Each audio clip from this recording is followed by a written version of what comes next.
Salve te discipuli, ego sum magistra buddy, and this is the Stage 9 lesson on datives and gender. So these are all the case functions we have now.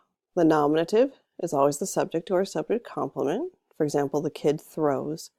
We know that the kid is the subject, first of all because it comes in front of the verb, and secondly the kid is the one doing the verb. Let's skip the dative for now. Accusative. Accusative is always the direct object or the object of a preposition. For example, the kid throws the ball for the dog. The ball is directly receiving the action of the verb. Therefore, it's the direct object. It's also coming after the verb. Ablative is always the object of a preposition. The kid throws the ball over the house. Over the house is a prep phrase because over is indicating position. Prepositions indicate position.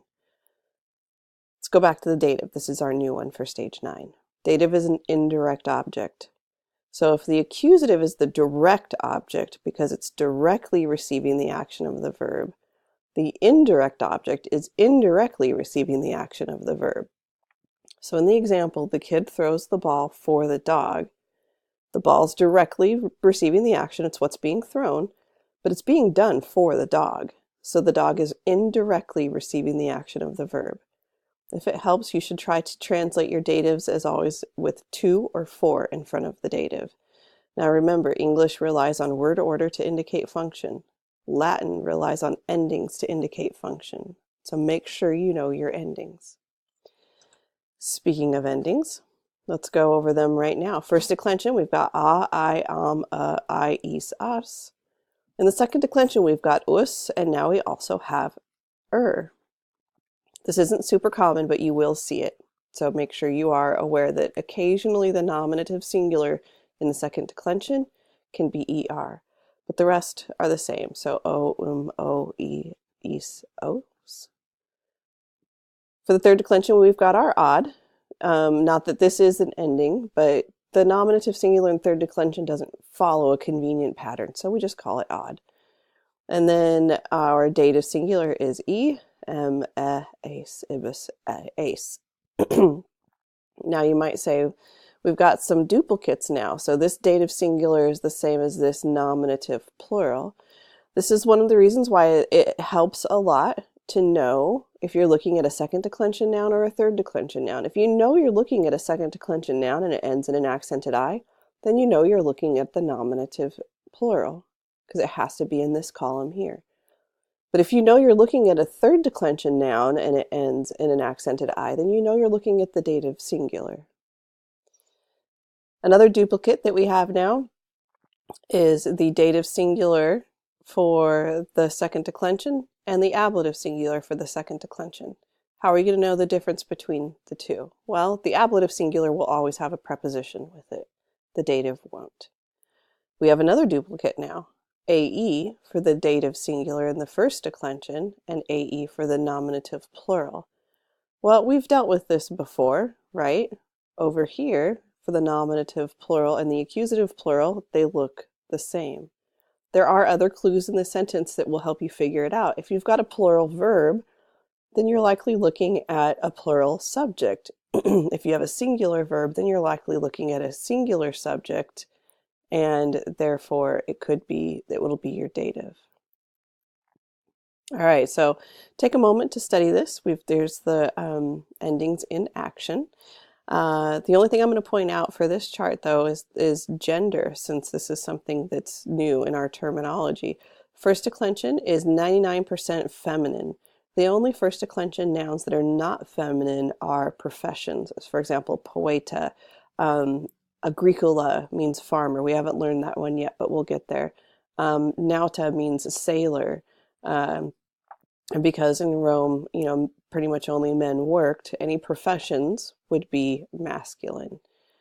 All right, these are all going to be masculine in the second declension. Third declension, all of these words will either be masculine or feminine. Now, they're not going to be both. So don't think of this word right here as being both masculine and feminine. This word right here is masculine. It's just that both masculine and feminine nouns will be in the third declension. There are some third declension nouns that are definitely feminine. This one right here happens to be masculine. All right, go ahead and copy down these 5 sentences and mark them accordingly. The only thing new up here is that the dative will be marked as your indirect object. All right, here we go. First sentence. Ancilla domino cibum inculina ostendit. Inculina is set apart by parentheses because it's a prep phrase. Ancilla is nominative singular, that's our subject. Domino, here's one of our new endings. Before, this O would have been ablative, but there's no preposition going with it, so that's dative. It's our indirect object. Cibum is our direct object. Ostendit, it ends in a T, so it's our verb. The slave girl showed the master food in the kitchen. Or you could say the slave girl showed food to the master in the kitchen. All right, agricula uxori annulum in taberna amit. In taberna, so here's an ablative with a preposition, setting it aside in parentheses since it's a prep phrase. Nominative, that's our subject. Uxori, this is a third declension noun, so that accented I has to be dative, that's our indirect object. Annulum is accusative, that's our direct object. Emmet is our verb. So the farmer bought a ring for his wife in the shop. Servus metelli togam in cubiculo tradidit. We've got an ablative here going with a preposition, so I'm going to set it aside in a prep phrase. Nominative here is the subject. This AE here has to be dative. It has to be our indirect object. The way that I know that is if this were going to be our other AE option, which is nominative plural, we would have to have a plural verb. We don't have a plural verb. Singular verb can't have a plural subject. Furthermore, servus has to be nominative. There are no other options for a US, so this has to be our subject. All right, we've got an accusative here with no preposition, so that's our direct object. So we've got the slave handed the toga to Metella in the bedroom. Mercator gladiatoribus pecuniam in taberna afferabat. All right, I'm going to set this aside as a prep phrase because it's an ablative going with a preposition. Mercator, this is our odd box, so it's definitely our subject. Ibus, right here, definitely dative, so that's our indirect object. We've got an accusative without a preposition, that's our direct object. Afferabat, it's our verb. The merchant was offering money to the gladiators in the store. All right, femina anculis tunicas in cubiculo quaerabat. In cubiculo is a prep phrase, going to set it aside.